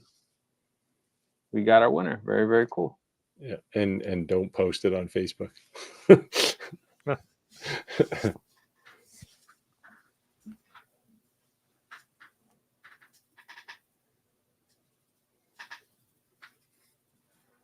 Yeah.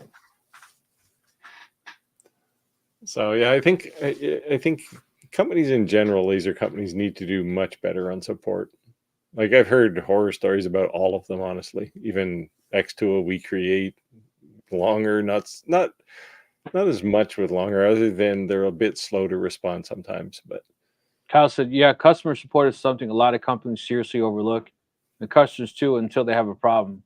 I got yeah, something coming for that actually. yeah. Now there's a real reason for why they do that, right? Why it's so bad? It's because they're all in a race to the bottom from a price perspective. So they really don't make, like, when I was talking to Longer a while back, they really don't make a lot of money on a laser.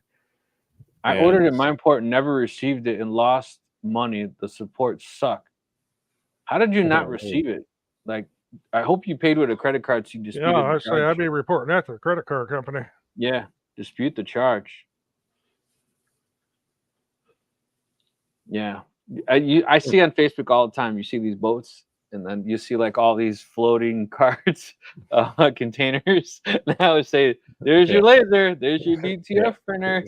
There's a your container supply." floating out there somewhere with Monport's logo on the side. Yeah, exactly. I keep getting these emails from AARP. I'm not old enough yet. I get them all the time, but I'm beyond old enough. But I don't need it. So Thunder Laser keeps emailing me. So come on, Thunder Laser, let's make a deal. Yeah, they've sent me a couple of messages. The thing is that none of these companies have any real kind of strategy, right? They just kind of shotgun things out, and you get, like, I'll get Longer's really bad for this. I'll get like 5 emails a week for Longer Laser, but it's from 5 different people, and they're all at foxmail.com. Like, none of them are actually Longer employees. So I got an email from Longer. There was someone high up, and that's how I got the Longer B1. But then I get like you said, it's like they come in like, waves. Yeah, there'll be a wave where you'll get like 3 or 4 of them in a day, and they're all from different people. Yes, I did report it and got some money back, not all. How is that possible? Should have got it all back. Yeah. We need to hear more about that. Nothing yet. Let me check the spam.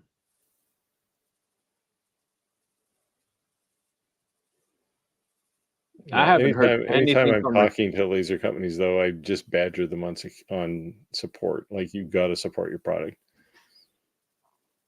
I haven't heard anything from a Tezer. Have you, Roger? From who? A Tezer. No. I get sale things from them all the time, but right. But yeah, I don't know. They seem to be on life support right now. Nothing yet. Come on, brother. Let's go. Who they were owned by? Was that an Atom Stack group company? Or? No. Atom Stack is Iker. Iker, yeah. But I'm trying to think. There was another laser at the time the P2 came out. There was another laser from someone else that was exactly the same. Yeah, chargebacks are there as long as the customer. I'm sorry. Yeah, chargebacks are there as a layer of customer protection, 100%. Not a great experience with a Tezer. I found out. There's a company that makes a half decent laser, but their support is non-existent. Unfortunately, I've not had to contact them for anything, but the laser's okay. The only thing that I would say about a Tezer is that they had a great Facebook group. So it was almost like people helping each other.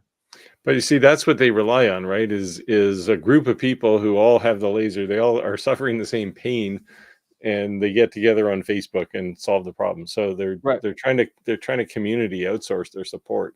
Yeah, it's like when I had the Tesla the P5 5 watt, and then they sent me the V35. I fried the board because I followed their directions and it was wrong. So then when I got the new parts and I upgraded to the V35, I took the manual, scanned it, and made corrections to how you should connect it, and posted it online. And people were like, "Oh, thank you," But it's crazy. Yeah, I don't know. But I actually like my I like the laser. It's pretty good. Yeah, like I said, Roger said it too. They make a decent laser, but you got to have support, and they don't, right? It's just like it's literally non-existent. The only place you get support is from some other user who has the same pain you have with that laser on Facebook. Well, I get a lot of comments on my video. My laser, and not just necessarily Asher, but any of them. My laser's doing this, and not doing this, and I emailed the company, and I haven't heard back. And how do I fix it? Well, if they're specific enough, I can usually walk them through it. But if they're just saying, I plugged in my laser and it won't come on. Well, okay. Yeah, I get a lot of those. Yeah. And the real problem so I'm happy to help people, but I feel really bad when somebody says, I have all these problems with this crappy laser and you recommended it. It's like, okay, I didn't build it though. Right. The one I got was fine. There you go. We got a winner. All right, so let me go ahead and provide the link. I got your email, Mike. Give me 1 second. Yeah, I got 17,000 views on the Atezzer. That's the upgrade video from the P5 to the V35. That's pretty old though, right? It says, Rick, can you pick someone else? I'm not set up for video conferencing. Well, Mike, you can still join from your phone. And I think most phones have a camera. Is that something you're willing to do? Well, I did the live stream last week from a Samsung tablet, of all things. Yeah, hey, don't be intimidated by any means by us. You can join from a phone or, let us know before I restart that. Well, thanks for watching them. Yeah, I actually closed it out. Roger, I've been watching your beginner series and learned a lot. Thank you for doing them all. Got a couple more to come here in the next week too. Yeah, so what I'm going to be focusing on is I'm going to take a diode laser. I think I'm going to do the longer B1, and I'm going to say what are some seasonal items that are kind of a slam dunk, right? Because I think you have to find your niche. That's what we said, time and time again. You have to find your niche, but that seasonal items are not a niche. They're just something that's going to sell, but it's only temporary. That's why you have these pop-up stores, right? They're successful for a reason. And then you can add on to your seasonal item. Oh, he said respin. Oh, I closed it out too. Let's see, what time is it? how is it? We got 7 minutes. We might just have to do it next week, right? Yeah, maybe. Yeah. Or I can just scroll back and pick a name. You want to? Sure. All right, Steve's going to do the old school way where he's just going to scroll up like this and just grab a name. Well, I'm actually just looking at all the number of votes, basically. So Kyle. Kyle? Yeah, he voted the most. All right, Kyle, you won. Let's see, let me grab him. No, David did quite a bit too. Yeah, it was a toss-up. That's why I was pausing. It's like 4, and this one was 5. So that's why Kyle won today. I don't even see Kyle. I mean, I see him, but I don't see him comment the Shop Talk. He's there.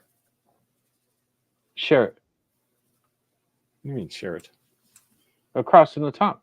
Here, just take that one. Oh yeah, I know. I was trying to find him. I was trying to find him doing the hashtag. I didn't see it. Oh, maybe he didn't. Oh, geez, yeah. Sorry, Kyle. Oh no, I found some more David ones anyway. Grab David. All right, Dave, you won, brother. You still in the live?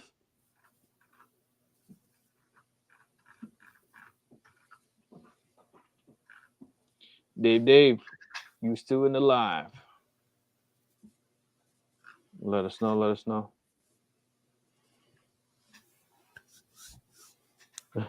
Kyle says he didn't enter. Heart, Dave. All right, Dave. Do me a favor and send me an email so I can. I just went by the sheer number of comments that Kyle had put in there tonight.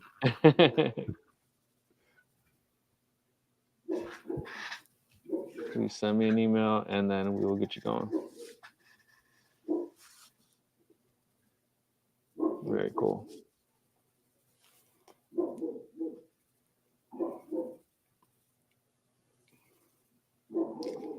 All right, we'll see you and we'll see Dave in a second. Yeah, I think that's pretty cool. We've been bringing people in. Yeah, it's always good to just find out what people are up to, right? Both skill level wise and like last week when Clayton was here, right? It's just like, look at these awesome things, right? Like, you know.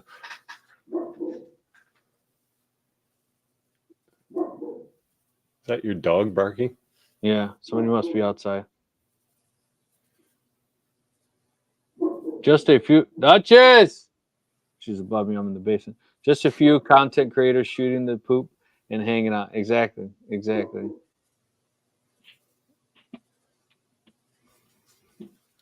All right, waiting to see the email come in. Nothing yet.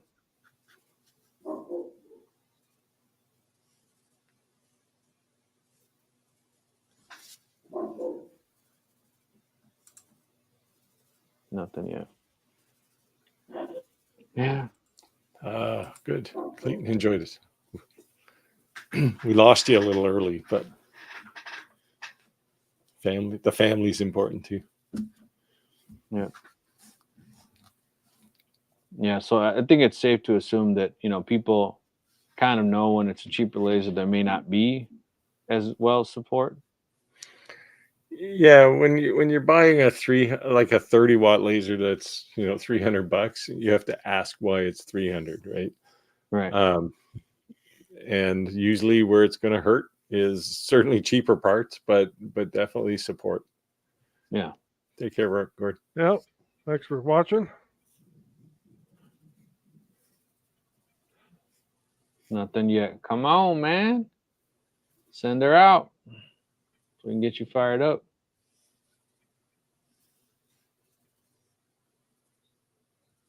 I had I want to share something, but I'm kind of holding off. Hopefully I got some really good news coming soon. Good I was news. like,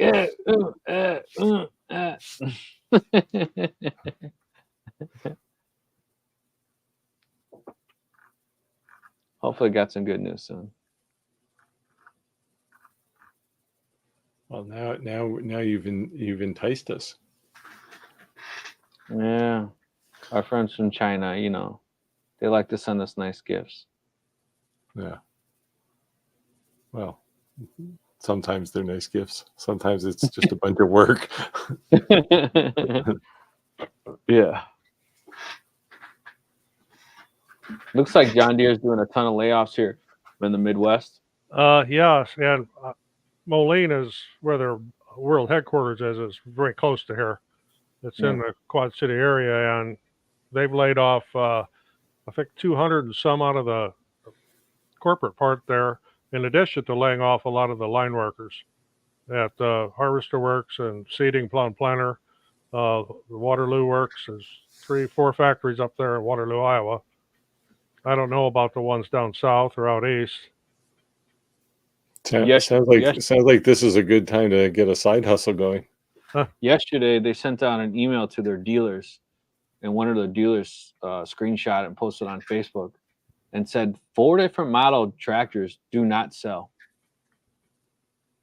because I guess when you brake hard, the frame breaks in the front, and until they've resolved it, and one of them was a John Deere 1025R, and I have a 1025R. So people are like, "Don't brake hard. Your front frame just breaks off. You're going to be in trouble." So I guess because you technically legally can drive them on the road. I drive mine down the street, you know. But doesn't it only go like 10 miles an hour? Yeah, but I'm not driving across town. I like, instead of me lugging 2 5-gallon gas cans, throw it in my pickup, I just drive right down the street, fill it up, and then drive back. Yeah. You know. And we have people drive their gators up and down our street here, but we're on a dead end, so we don't get a lot of traffic here. But people drive golf carts too, as long as they have lights on them and turn signals and the slow-moving vehicle triangle on the back and stuff like that. Actually, yesterday we had a guy show up on a Segway. I have not seen one of those since I watched that old movie Mall Cop. But he was going door to door trying to sell some like ant control, spider spray, or something like that. And I said, no, don't need that here. But I didn't think they even made those anymore. I thought Segway became a robot lawnmower company now. I don't know. Maybe it was just an old one or something. But I looked at it and I told him, I said, I haven't seen one of them in like forever. Yeah, that's funny. Nothing yet. I don't know, man. Maybe a bus on anyone joining the live with us today. Are you guys neighbors? He was selling solar panels. So we drive side by sides all the time. So my brother lives in Wisconsin. Well, 2 of my brothers actually. And I just coincidentally, I saw a picture of his side by side, and I was like, "What? You got plates on your side by side? You can drive them on the road?" He's like, "Yeah." I'm like, "Dude, that's awesome." He's like, "No, it's not." I'm like, "Why not?" He's like, "Look, by you, like my snowmobile's not registered because I ride it on private property. I don't have to have it registered." He said in Wisconsin, all 4-wheelers, ATVs, snowmobiles, side by sides, period, they have to be registered, or even if they're on private property. So they have plates. So they make you register and pay for a plate. And but the same token, they say you can ride it on the road. And I said, "Dude, I might buy side by side registered in Wisconsin and then drive it on the road in Illinois."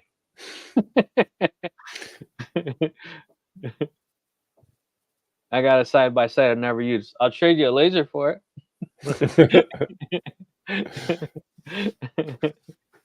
You want a fiber laser? I want a side by side. In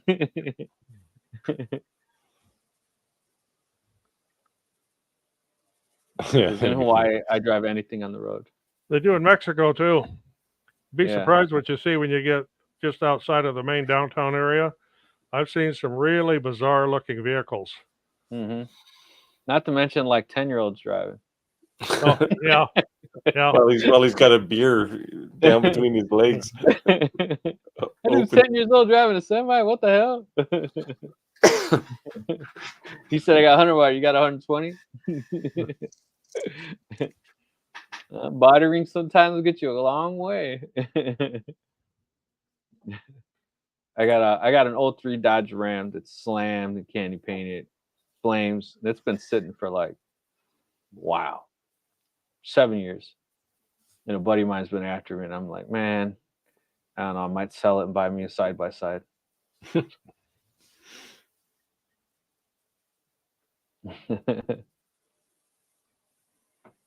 We normally end our lives at 8:30, or is it 8? 8:30. Well, I guess it's 8:30 for you. No, it's 8 o'clock. No. We do 2 hours. Sorry. Yeah, 8:30. I meant we end at 8:30 for you. Right. Yeah. Yeah, we got 30 minutes, guys. So I don't know. I don't know who was. I already forgot who was entering the. Kyle. No, not Kyle. David.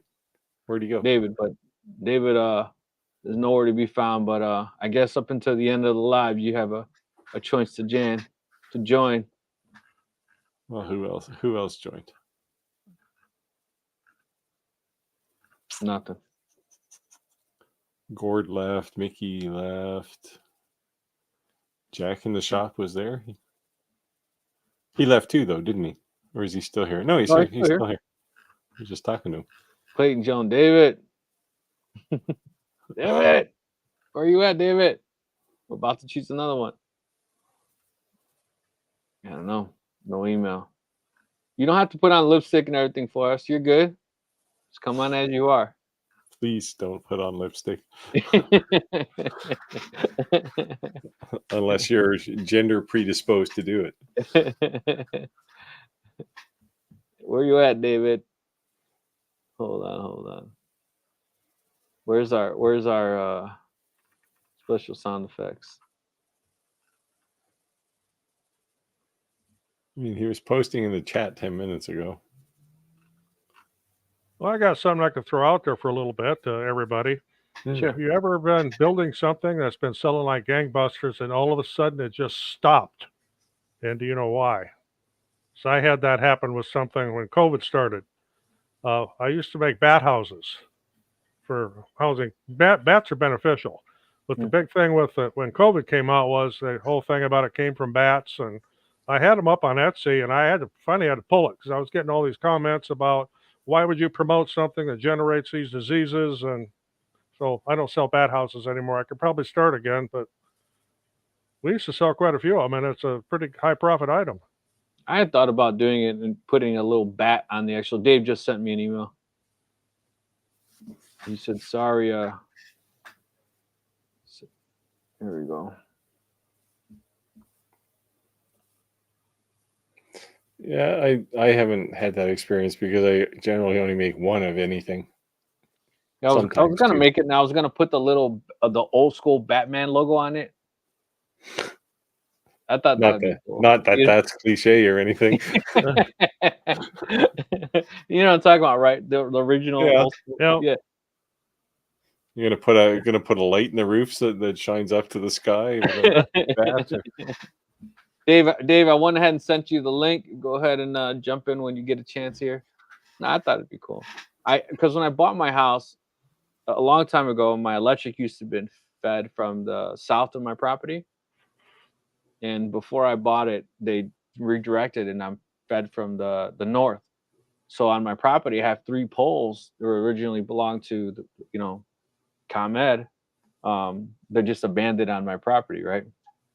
So somebody had put bat houses up there before I owned the property. So we have a pole in our yard that nobody will stake claim to, but the city says I can't take it out.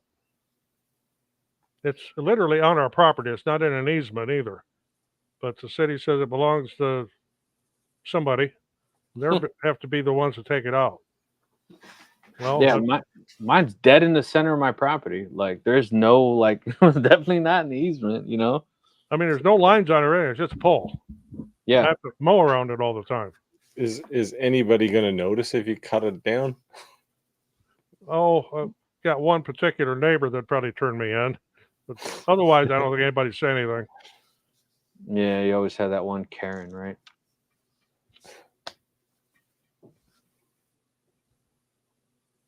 All right, he just said he was... accidentally hit it with a tractor or something and knock it out. Yeah. Nothing I could do. I just backed into it. Say nothing else, just chainsaw and cut it off at ground level. I saw some posts of a guy out by you, Roger. Guy with his boat, and like the whole back end of the boat was still this much was in the water and that much was sticking out. Well, go up in a wing dam. Yeah, and he just left it. Yeah, that happens here. See, we have experts in the field here. Yeah, you have to cut it down to the middle. It's a lot of work for a handsaw, though. Yeah. The problem is that the both of us work for the company would be cutting it down. So. Good luck explaining that one. Seriously, I didn't do it, guys. I didn't do it. Yeah. I don't know, maybe I could hire a beaver to come and eat it, but since I was creosote, they probably wouldn't touch it. Dave jumped in. There he is. Hey, how's it going, Dave? How are you doing?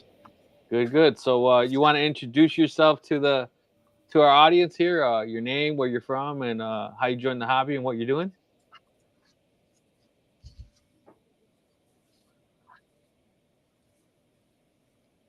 My name is Dave Pingle, and I'm an old guy, as you can tell.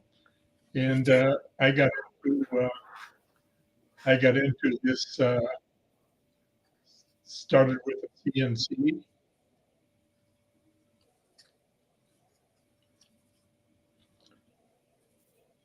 During the COVID issues, and because it's something I'd always wanted to do, and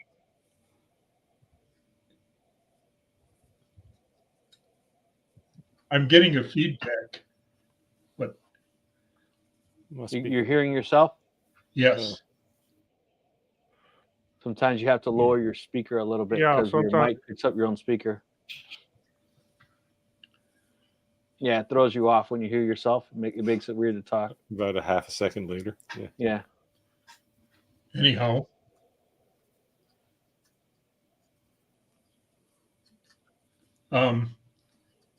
And then everything I didn't like about CNCs was covered in lasers.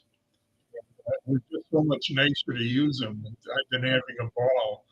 I got my laser about a month ago, and just been having a ton of fun with it.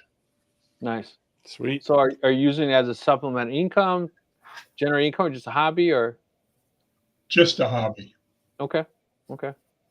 Well, I would say welcome to the addiction because you never own one. Yeah, then a lot of You times start with them. those hobbies end up being a business too. Yeah. That can happen accidentally. Yeah. So what didn't you like about a CNC that a laser can do? But I've got so many voices coming to me. Oh, sorry. Well, you've got to fasten everything down, and it's just a mess, Yeah. and it's Lots of- loud. Lots of sawdust. Yeah, it's definitely a bigger learning curve, I would say. But I still have my old CNC. It's a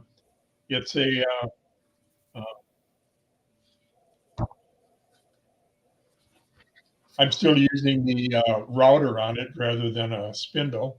Mhm. So What type of CNC did you get, if you don't mind me asking? the 1finity woodworker. No, Nice. that was my first Onefinity CNC, and then I Nice. upgraded to the Elite. Yeah, nice It's a nice laser. machine. So how many watt laser is it's a diode laser you have? I have the Raleigh Lasermatic 1030. Okay. Yeah. Yes. Yeah, And- definitely can make a wide variety of things with that laser. Yeah. For sure. Lots of people rave about. I haven't heard anybody actually say anything bad about that laser, really. So Yeah. So how long have you had it?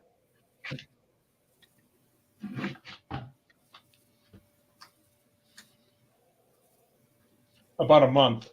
Okay. So you're fresh, you're new, Yep. and you hit the ground running. Was it a lot easier to learn versus your CNC? Well, I spent a lot of time watching Roger, and I found him at that time, and I really enjoyed the videos he put out.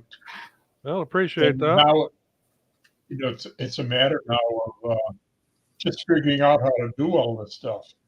Yeah,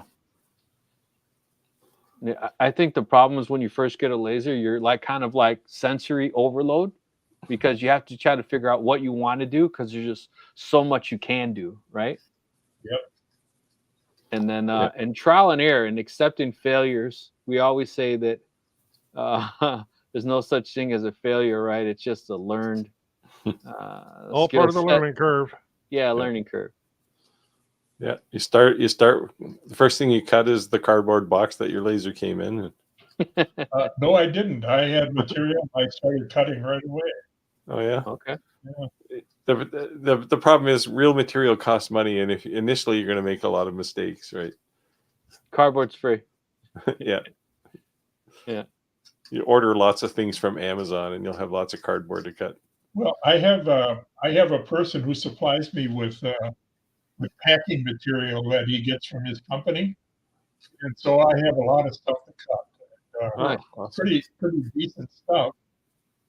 I got the 30 watt because the material he sent is about 3.32 inches thick, and I wanted to make sure I could get through it. So Nice. 3 inches. Is it like foam you're cutting? no, it's plywood, has a real nice finish on it, Oh, wow. and it seems like pretty decent stuff. Nice. It's decent because it's free. So are you planning to make anything for this upcoming Halloween? Any plans for that? Well, I've been learning how to do imaging, in Lightburn, and that's been real fun. I had made some birthday cards for relatives lately, and they turned out kind of cute. And Cool. Very cool. Yeah, So very you've cool. been cutting like cardstock? no, I'm cutting. I also get about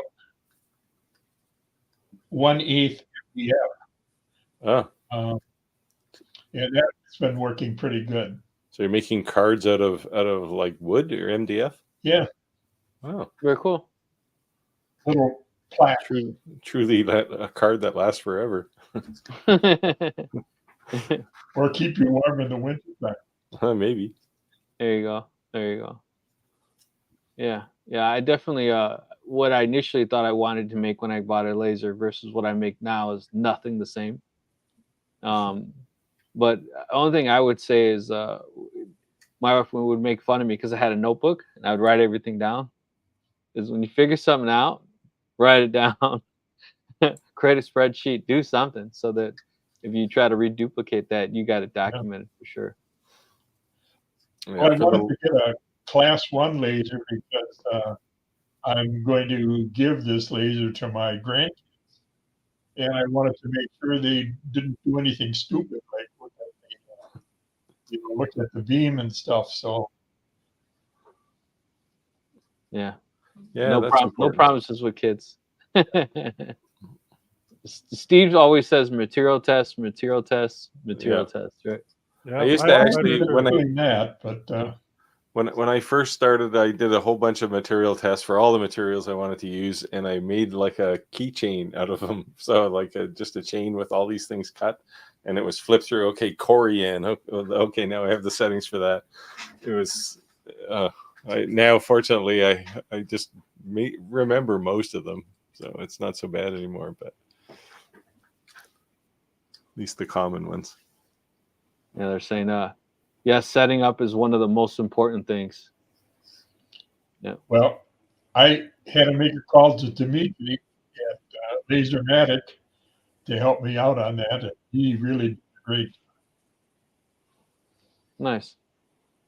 Yeah, definitely having support within the industry is nice, and the community like us really helps a lot too. And I would say that the laser engraving and the CNC environment is a lot more welcoming than the traditional woodworking.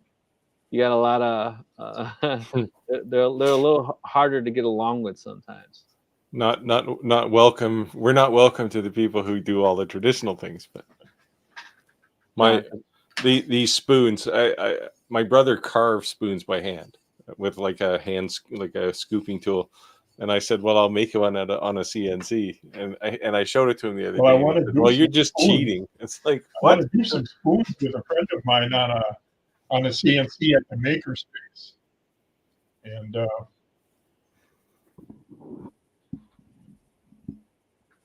Yeah. So the comment we hear again and again is that from woodworkers, laser engraving, CNCs, etc., is not woodworking. When I would first originally post my content because I was doing woodworking things, and all of a sudden I had a laser, and I was brutally attacked for posting any kind of that information on those sites. It was nuts. Gatekeeping is the polite term. Yeah. Yep. Elitism might be a better word. I still have about 5 voices coming through here at the. I probably should break this off because let me try one. Yeah, Dave, if the volume's up a little bit, sometimes what happens when you hear us, it picks it back up the mic and it creates this Well, weird echo. If I turn the volume down, Yeah, I normally turn my volume down low enough to I can. It needs. if I to, turn you it know, down, I can't hear you. right. You want to just lower it down to enough to where it needs to be. So I wear a headset because I'm hard of hearing to start with, so I'd have to have the speaker so loud that the mic could pick it up. Yeah, welcome to our world. Yeah. No, thank you for joining. That's cool. So, what area in the country are you from? I'm from Milwaukee, Wisconsin. Okay. Oh, not too far from Rick and I. Yeah. We're in Illinois. I ride my Harley up to Milwaukee once in a while. Yeah, I ride my Harley up to Milwaukee once in a while. I'm sorry? I ride my Harley up to Milwaukee once in a while. Oh, you do? Yeah. Yeah, you both are from Illinois, right? You and yes. Yeah. Okay. Yeah, opposite sides of the state, but we're both still in northern Illinois. I tried to get Roger to sell me one of his oversupply of lasers, but he just wouldn't have that. Yeah, I use most of them. Here, we get closer to Christmas, I'll probably have 5 or 6 running at a time. So.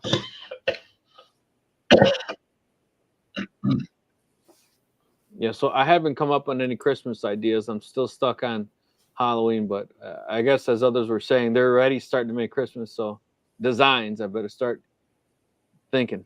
Well, I'm working on the Halloween stuff right now for a couple shops, and I get that out of the way. I'll be starting on the Christmas stuff. I have a fat boy for a fat boy. She's Candy Brandy Wine and Ghost Pattern Flames and Stage 3, Screaming Eagle Exhaust. Anything come off is chromed. Yeah, I got the HID conversion headlight and relocate taillights in the back. Then it's dropped. I just hate painting though, so that's another nice thing about the lasers, except everything I produce is black and white now. You know what I was been doing with a lot of woodworking with the lasers, stain, but stain comes in every single color, and it appears to you can take the stain off pretty easy. I don't use solid wood. The wood I use is plywood. Okay. And so yeah. Yeah, wood dyes are fun to play with too if you get a hold of some. This is plywood. 3/4 inch plywood. Uh-huh. That's stain. Yeah, well, you guys are way ahead of me as far. I just got into light burn, within the last year. So what I like to do when I'm engraving something that I want to put a different color is I just cover the entire thing in masking tape so I can laser engrave the letters, and then I can paint as sloppy as I'd like because there's tape over it. And then when you pull the masking tape, it peels so easy. Feels real nice. Yeah, I'll do that with sometimes with just polyacrylic or something, couple coats. Well, I invested and then do the engraving. Some 6-inch masking tape, Yep. and tried to, pull out the letters and paint them, and that just did not work out. When I took the tape off at the end, there was residue from the tape sticking on and everything, and it just was not a good thing. Oh, you got to get the blue painter's tape or get the or transfer tape. Yeah, you can use vinyl too, vinyl film. So yeah, we use it.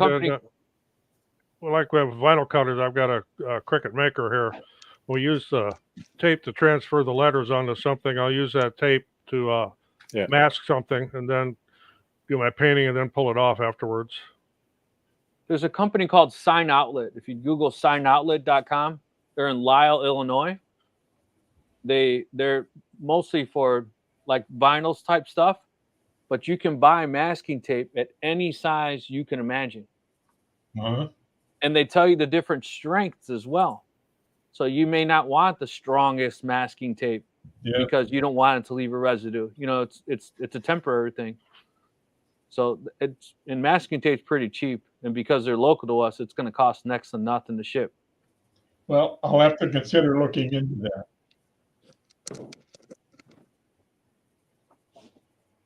Yeah. Sean's working on awards. I work for Pike Electric. So a lot of stuff I make is lineman related. Nice one.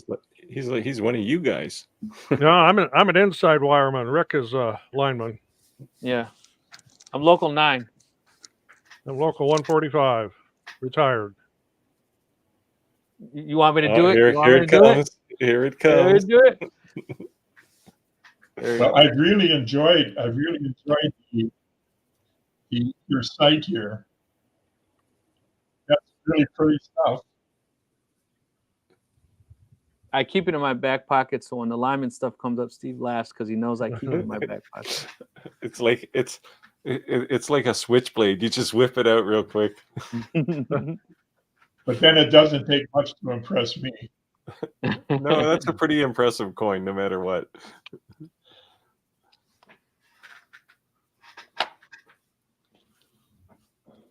Well, we're down to about 4 minutes here, so if anybody's got any questions, fire them this way. Clayton already knew the coin was coming out. Yeah.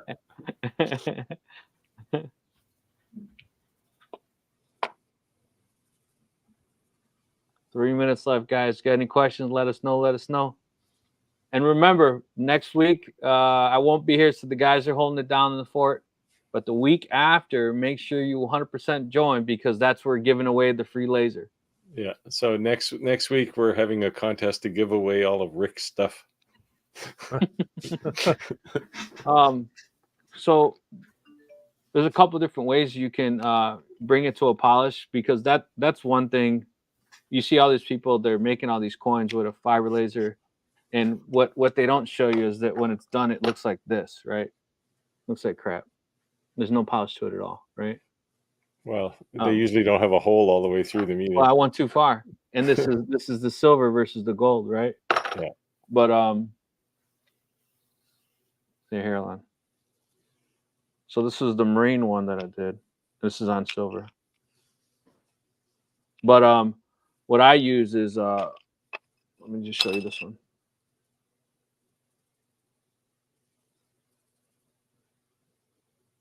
It's throwing me off. There you go.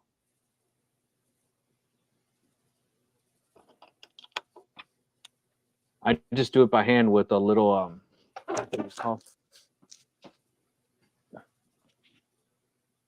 Oh, it's already put away. The little hand buffer. It's on a rotary tool. Little Dremel buffing wheels. Yeah, exactly. Yeah, so I went on Amazon, and actually I'll show you the.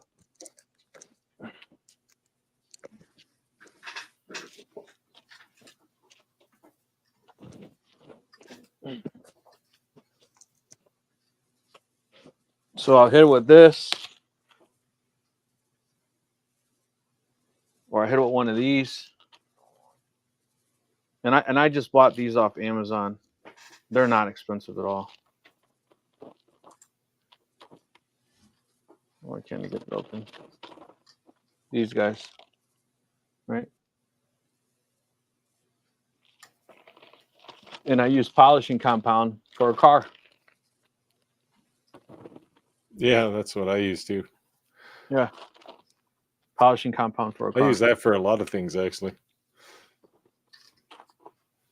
Yeah. Oh, that's a lot of material can you use to make a wall clock other than pretty much everything? MDF, acrylic, veneer. That's pretty much all I've used. Yeah. Oh, solid wood. I've done one with walnut and maple laminated together in strips. Yeah. Solid would be probably the next best thing. If you're, I assume you're laser engraving. If you have a CNC, you could take a piece of aluminum plate and engrave it, or brass. If you had something that was already cut in the shape of a clock, you could use stainless steel and engrave all the numbers and seconds in it that way. It'd be heavy though.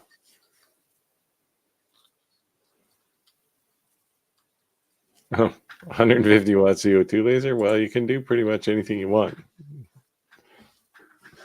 So someone asked, said, I thought you would have a vibrating tumbler. So to do the polishing, and I think we talked about it once before. I haven't reached back out to and talked to them, but the daughter of the owner of Rolex, I think you said you saw one or had one, right, Steve? No, I want to get one actually. Yeah, the daughter. You can buy things that like they tend to be used for rock tumblers, but you can put like walnut shells and stuff in them if you want. They also make plastic beads you mix with cerium oxide. Yeah, it gives a real brilliant polish to things. Yeah. So I'll find a link, and I'll next time we're at a live, I'll share it. But the owner of Rolex, his daughter invented this polisher, and they were using it to do the watches. And what's crazy is when it spins, you can see through it. yeah. It uses pins or something like little pins in the. So I was talking with them before. And then I don't know where. Sometimes you get squirrel, right? But I may follow up that conversation, see if I can get one of those. It wasn't, if you were making a decent amount of coins, polishing takes a lot of time. So it would definitely be worth, investing in something like that. You're trying to pump out 100 coins or something. But yeah. Looks like we're at time, guys. All right. Yep. We just hit time, guys. Thank you. I appreciate everyone joining our live. We had some good discussions today. We had a couple winners. Couldn't find them, but we had them. Yeah, I'll miss you on the next live, but you guys can hang out with the guys. See you on the next one. We do the laser giveaway. Make sure if you're not already, you subscribe to each one of our channels, comment at least one of our videos, and share at least one of our videos. Who's gonna start the stream next week if you're not here? Is Conrad back? I'll give you admin. Don't do that. That just messes me up, man. I'll talk to Conrad and see if he is. See if he's back. Yeah. Otherwise, we maybe just set up a bogus email. Oh, yeah, we could do that. Right. Just not your primary email. Just shoptalk@gmail.com kind of. Right. Yeah. Right. Well, I have 10 different email addresses, so yeah, we can make up a different email just to start the live, and you can then join. Yeah. With your normal. We'll talk offline. But thank you everyone for joining. Appreciate you joining us, and I'm looking forward to giving away a laser. Okay, we'll see you all next week. Take care, everyone. Take it easy, guys. Ciao.